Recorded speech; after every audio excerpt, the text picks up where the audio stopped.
Oui, Madame Riac, vous avez la parole, s'il vous plaît. Merci, monsieur le rapporteur. Bonjour, monsieur le ministre. Bonjour, monsieur le président. Bonjour à toutes et à tous, parce que je ne sais pas, moi, je ne vois pas qui est dans la salle de derrière mon écran. Comme l'a dit monsieur le rapporteur, monsieur le ministre, vous avez déjà été très précis dans vos propos liminaires et en plus, vu les questions extrêmement précises du rapporteur, il ne reste plus beaucoup de champs à interroger.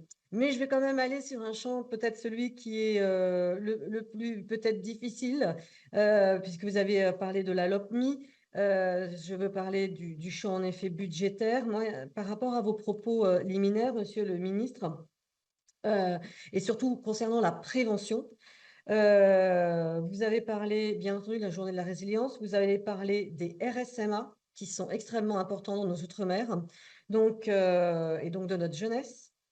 D'un point de vue budgétaire, on sait que c'est un petit peu aujourd'hui tendu et cela risque de devenir encore plus difficile.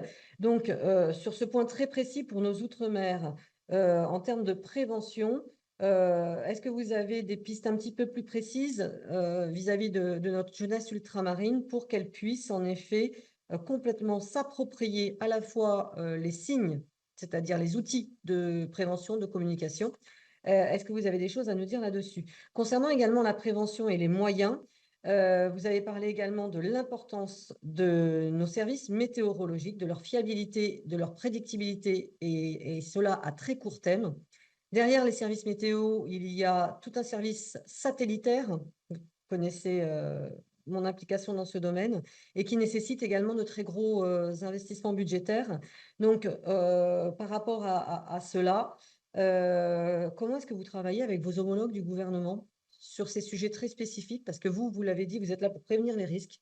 C'est vous, en effet, qui êtes en première ligne avec vos agents et les préfectures pour gérer la crise au moment où elle arrive. Mais en amont, eh bien, le gouvernement et les gouvernements locaux, lorsque l'on parle de nos coms, doivent peut-être participer. Comment ils y sont associés? Comment vous travaillez avec les autres ministères, eh bien, pour que ces plans de prévention, pour que les moyens de prévention soient mis à disposition des populations concernées? Je vous remercie. Monsieur le ministre. Merci. Je salue évidemment la députée Rilhac. Mais disons peut-être sur ces deux points. D'abord, je laisse à la ministre déléguée aux Outre-mer, comme à ses prédécesseurs, le soin de coordonner l'action de l'État en Outre-mer en lien direct avec les préfets. Je pense qu'elle fait, comme ses prédécesseurs, une rencontre, une visio par semaine avec l'ensemble des préfets. D'ailleurs, moi-même, je me fais remonter une synthèse de chaque territoire ultramarin par semaine, où le sujet des risques au pluriel, est abordé par chaque préfet, qui nous permet de challenger les équipes dans ces synthèses remontées par le préfet lui-même, que je lis personnellement après annotation de mon cabinet. Donc ça nous permet de voir un peu quelles sont les demandes, comment on peut faire de l'interministériel. Et c'est à la ministre déléguée aux Outre-mer que de s'assurer de cette interministérialité. Par nature, le ministre des Outre-mer, il est interministériel, et notamment avec ses deux grands amis, que sont le ministre de la Santé et le ministre de la Transition écologique.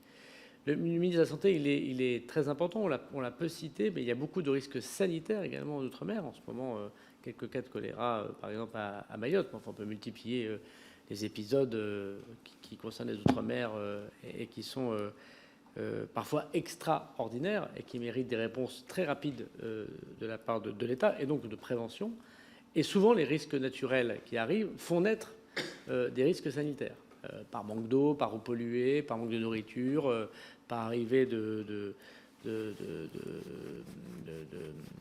nuisibles sur place, etc. Donc c'est son travail que de s'assurer de cela. Peut-être que si vous l'interrogez, moi par écrit, elle pourra vous dire comment elle y travaille, notamment sur les questions de communication.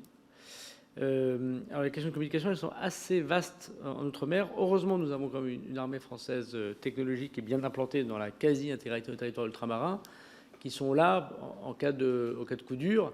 Et c'est souvent d'ailleurs les armées qui s'assurent des moyens de communication, alors de radar quand on doit y travailler, c'est le cas à Mayotte, c'est le cas dans les Antilles ou en Guyane, mais surtout de communication satellitaire. Vous évoquez, moi, le ministère de l'Intérieur, voilà, et quand même le parent pauvre quand on regarde ce que est capable de faire le ministère des Armées sur ce point. Sur le premier point, alors les questions budgétaires, on ne sait pas totalement à quelle sauce nous serons tous collectivement mangés, Madame la députée, mais nous avons pris soin que dans les restrictions budgétaires souhaitées par le gouvernement dans les conditions que vous connaissez, la sécurité civile ne soit point touchée, avec un décalage de quelques lignes, mais vraiment pour des raisons parfois d'ailleurs même d'opportunités industrielles, donc ça nous arrangeait bien.